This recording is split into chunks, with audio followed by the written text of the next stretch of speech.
Hey, shortwavers, it's Regina Barber. Today, it's widely accepted that our universe is expanding. This is what I taught in Astronomy 101 for many, many years. But 100 years ago, when Albert Einstein was figuring out general and special relativity, that wasn't the case. The prevailing theory was actually that the universe was not expanding. However, Einstein's equations in the original form in which he derived them predicted that the universe was expanding. Some versions of this history say that once Einstein wrote these equations, he freaked out at their implications. And so he added a fudge factor. It was meant to counteract the expansion so that you would get this static universe.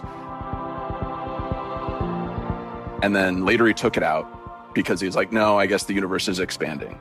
And he called this fudge factor his greatest blunder. And then in 1999, we found out that that term should be in there.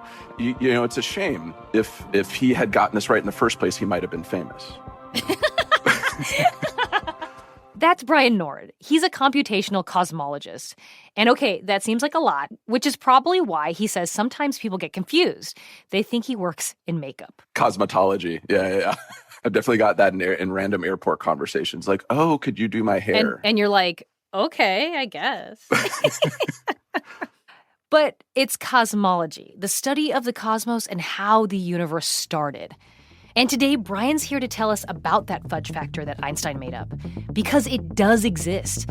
These days, most scientists use it to explain an accelerating, expanding universe caused by dark energy. Dark energy is simply the stuff that causes the accelerated expansion of space-time. We don't know what that stuff is necessarily, but that's what we're calling it. According to NASA, approximately 63 to 70% of our entire universe is made up of dark energy. But like Brian said, what it is a mystery. So today on the show, we continue our Space Camp series by peering at dark energy, or cosmic acceleration. How do we know the universe is expanding faster and faster? How do scientists study it? And lastly, how could it help us predict the future of our universe? You're listening to Shortwave, the science podcast from NPR. All that sitting and swiping, your body is adapting to your technology. Learn how and what you can do about it. I really felt like the cloud in my brain kind of dissipated. Once I started realizing what a difference these little breaks were making, there's no turning back for me. Take NPR's Body Electric Challenge. Listen to the series wherever you get your podcasts. Last year, over 20,000 people joined the Body Electric study to change their sedentary, screen-filled lives. And guess what? We saw amazing effects. Now you can try NPR's Body Electric Challenge yourself. Listen to updated and new episodes wherever you get your podcasts. This election season, you can expect to hear a lot of news, some of it meaningful, much of it not. Give the Up First podcast 15 minutes, sometimes a little less, and we'll help you sort it out, what's going on around the world and at home. 3 stories, 15 minutes, Up First every day. Listen every morning wherever you get your podcasts. Okay, Brian, just to recap, first we thought the universe wasn't moving at all, it was static, and then we found out it was expanding, and then we realized it was accelerating as it was expanding, and we were like, what could possibly be pushing that universe outward and accelerating? Like, why is it speeding up? And that's how we came up with the term dark energy. Like, do I have this all right? Yes, and it's an energy because we don't believe that there are particles like atoms. That our best guess currently is that it is the energy of the vacuum of space-time. The reason, and this bakes my noodle a little bit. So the idea is that the vacuum of space-time has an energy. Not only does it have an energy, its density is constant. So if that is a kind of density, this is a vacuum density, which is pushing pieces of space away from themselves. That means that you have more and more space of the same density. And that's why it can keep pushing on itself over time. Because it's everywhere? It's because it's everywhere and because its density is constant. The matter density of the universe has to go down over time because there's a finite amount of matter. But that's not the case here because space-time, it has a vacuum energy. And so as you're adding in more and more space-time, you're adding in more and more vacuum. So what do you mean by vacuum? Like a vacuum in normal physical world is like a lack of air molecules, a smaller density of air versus the density outside. So you have this like push because of the density difference. That's right. There's a density difference. There's a pressure difference. That's right. There's a pressure difference, and yeah, dark energy has a negative pressure. What? Okay. Okay. If dark energy is due to vacuum energy, then it must have a negative pressure, and that negative pressure is what pushes things away from each other. But okay, so this is the question then. What is it then? What is this dark energy? What is this thing that is negative pressure? It literally might be the vacuum energy of the universe. Okay. How do we test that? How do we know? Yeah, I'm also trying to think about another way to describe that. If we think of the fabric of space-time as some large body of water, one way to figure out how that fabric or body of water is changing is to look at buoys. And so in the late 90s, two competing teams of cosmologists were looking at supernovae, often referred to as exploding stars. And because of their internal properties, they can be really reliable buoys in the space-time. And so they observed as many of these supernovae as they could at distances away from Earth to see, how are these buoys moving? Are they moving toward us? Are they moving away from us? And are they moving for some reason in space-time? Or are they moving because space-time is itself changing? And that's indeed what they found, that the best fit to the data at the time, and which is still very close to the best fit to the data, is that these supernovae are moving away from us faster and faster. Okay, gotcha. So like basically because we can't measure cosmic acceleration itself, that's the water, like we measure the movement of supernova, that's the buoys. But just like you'd need a lot of buoys to measure like the whole sea, it seems that we need like a lot of supernova to be able to prove anything about like cosmic acceleration. Yeah. So what we have to do is we have to look out to the universe and find as many more of these buoys in space-time as we can. And there are a lot of these things. We call them cosmic probes. Supernovae are cosmic probes. Galaxies, or the distribution of galaxies, is a cosmic probe. Cosmic wave background is another one. Galaxy clusters. So all these things, in their own way, they give us different hints about how the space-time is expanding. And so what we have to do is we have to use every reasonable, viable cosmic probe and try to measure parameters related to dark energy. And then they all have to be self-consistent. So like that actually brings us to, you're saying you have all these probes, like we can look at supernova, we can look at large clusters of galaxies, we can look at the beginning of time, which is like the cosmic microwave background. But we don't actually know what dark energy is. Would you say that that's true? We have ideas, but they are, in my view, we're still at the beginning of trying to understand this and falsify or prove these ideas. How many hypotheses are there? There's the one that you're telling me about, which is like the vacuum energy of the universe. What other hypotheses are there that are out there that maybe are just as good, or would you say that this is like the top one? So we have one very, very important question to ask that differentiates two major sets of hypotheses.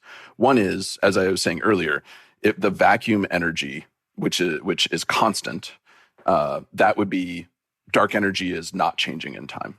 Then there's the other class where dark energy is changing in time, because we don't even know if it changes in time or not. That's where we're at. We don't know if that push outward, that force, that energy that makes the universe accelerate, if that acceleration has been constant since the beginning. That's what you're saying. Right. And so what we want to do is look at these cosmic probes, not just at one point in cosmic time, but we want to look at them at many steps in cosmic time. So if I look at things that are a certain distance away, it means they are also a certain amount of time in the past. And so that means just by looking farther away and by looking at, say, a set of galaxies so many billion years ago, and then another few billion, another few billion, then I can see how the pattern in the galaxies is changing over time to reflect how much dark energy might be pulling things apart at any given cosmic epoch. Recently, there's been studies talking about how the rate of that acceleration might have changed over time or might not be what we thought it was. What is the state of this field now, and what can that tell us about the future of dark energy? Yeah, so the farther back we can look in time and thus the farther away we're looking, the more cosmic probes we can measure at every slice of cosmic time. And what we're doing now, and what we've always been doing, is looking as far back as we can. And most recently, there's a new study from the Dark Energy Spectroscopic Instrument that has looked the farthest back for a particular cosmic probe called galaxy clustering, or the 2-point correlation function. And so their recent measurements indicate that dark energy appears to be consistent with that vacuum energy model. And when they combine that with some of these other cosmic probes, they're also seeing that it's consistent with this vacuum energy model. However, there are still several different ways to look at these models and put this data together. And one way of putting it together indicates that perhaps dark energy, the power or strength of dark energy is decreasing in time. That is also possible. And since once they analyze their data that they have, and once they get new data, could this give clues on how the universe could end? Oh, yeah. There are a couple of different major scenarios. Let's say that it is just the vacuum energy. To me, there is kind of a spectacular ending to the universe.